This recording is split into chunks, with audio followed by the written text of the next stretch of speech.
Welcome everyone to Seventh Son Video Productions. I'm your host today. My name is Sean O'Brien, and we're going to be producing this first video on the prostate.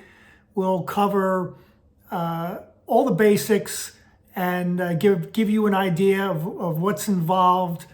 So this first video I'm going to try to keep short, so that the second video can be all-inclusive, and if I get long-winded, that'll be good for the people who like a lot of explanation.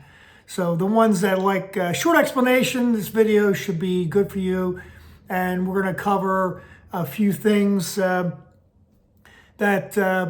probably have never been talked about before. So let's get right to it.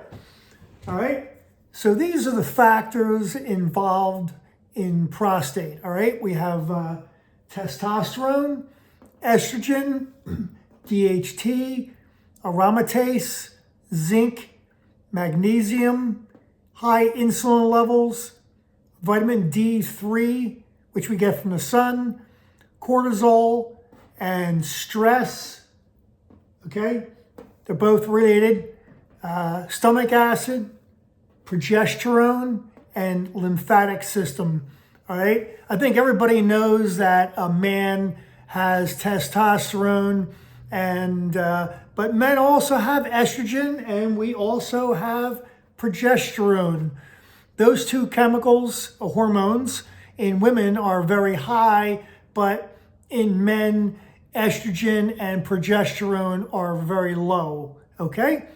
So as men age, our testosterone levels drop, but that will cause an increase in estrogen. All right.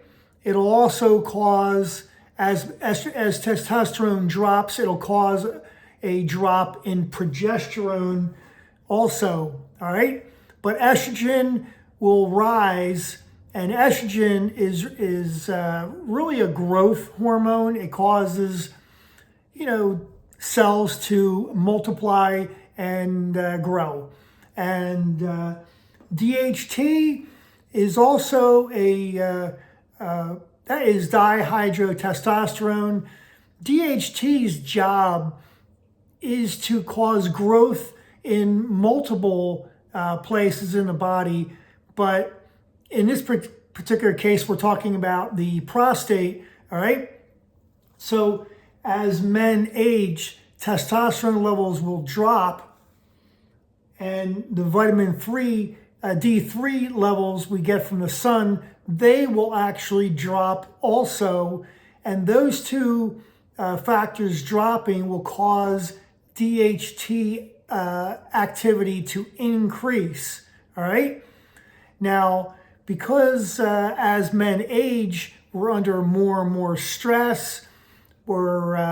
We probably have high insulin levels. We're probably retiring with a bunch of aches and pains. And we're probably sitting around thinking about all the rotten things in our lives, right? So we become more and more stressed out.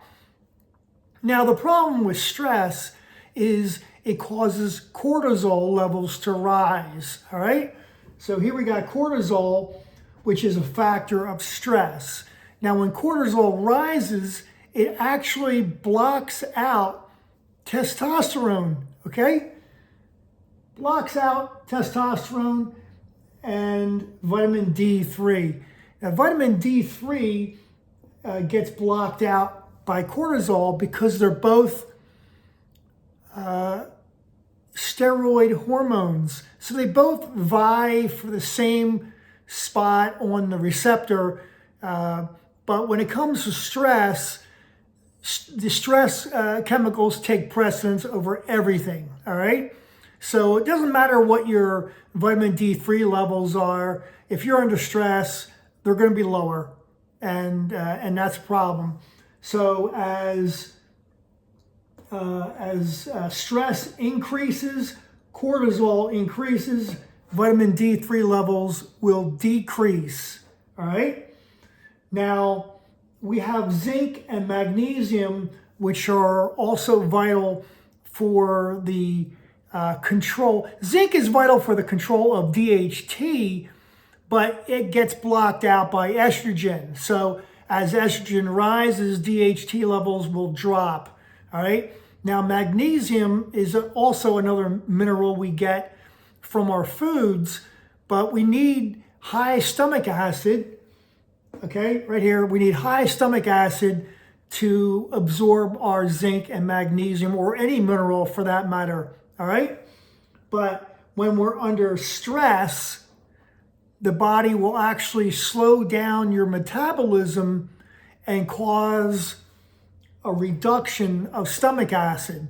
All right. Now, this will cause a reduction of zinc and magnesium also. All right. Now, we have progesterone here, which I really haven't heard of anybody talking about progesterone for that matter in any of the research I've ever done. But progesterone actually, it controls the growth of the prostate, but it actually maintains its health. All right. So if progesterone is good, then the prostate won't be getting all out of whack and start growing and thereabouts. But here we have aromatase, which is an enzyme that's made in fat cells. All right. So when you have high insulin, as men age, we put on weight, we're under stress, we're making, we might even have diabetes, but your insulin levels are definitely going up. And with that, you're going to have fat storage. And aromatase is made in fat cells. And believe it or not, aromatase actually converts testosterone into estrogen. All right. Which is crazy, but that's exactly what happens. All right. So aromatase is busy getting rid of our good hormone, testosterone, and converting it into the predominantly female hormone, estrogen, which is causing growth in the prostate.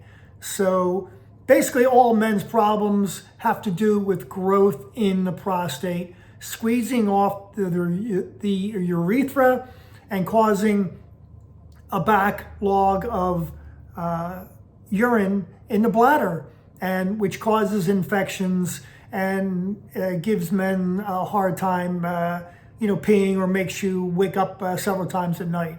All right. So estrogen for men when they get older is really the bad guy. All right. So testosterone, estrogen, DHT, aromatase, zinc, magnesium, high insulin, vitamin D3, cortisol and stress, stomach acid, progesterone, and now we have the lymphatic system, which also I've never heard anybody really talk about, and not many doctors really know much about the lymphatic system. But the lymphatic system's job is to vacuum up all the waste products coming out of the cells.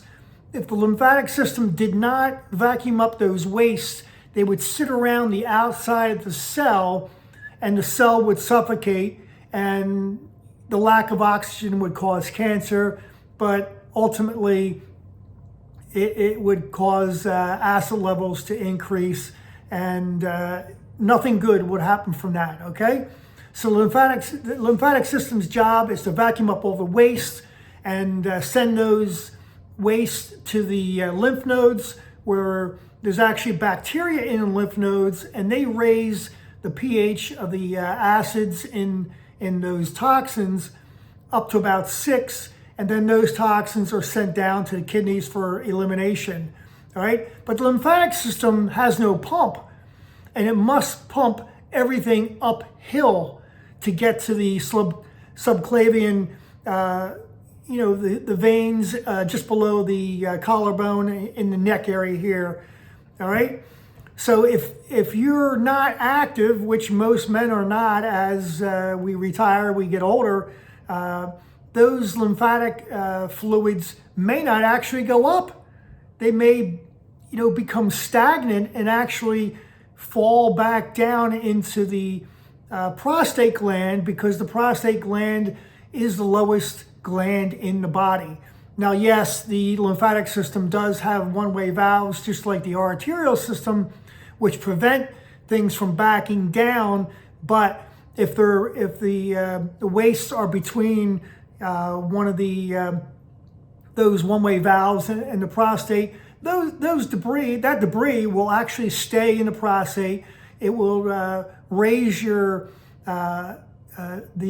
antigens in the prostate, which in a PSA test will show up as high numbers. Okay, so that'll about cover it for this particular video, and look for the other video, the second video, which I'll make more inclusive and try to get more to the point of explaining everything. Okay, see you next time.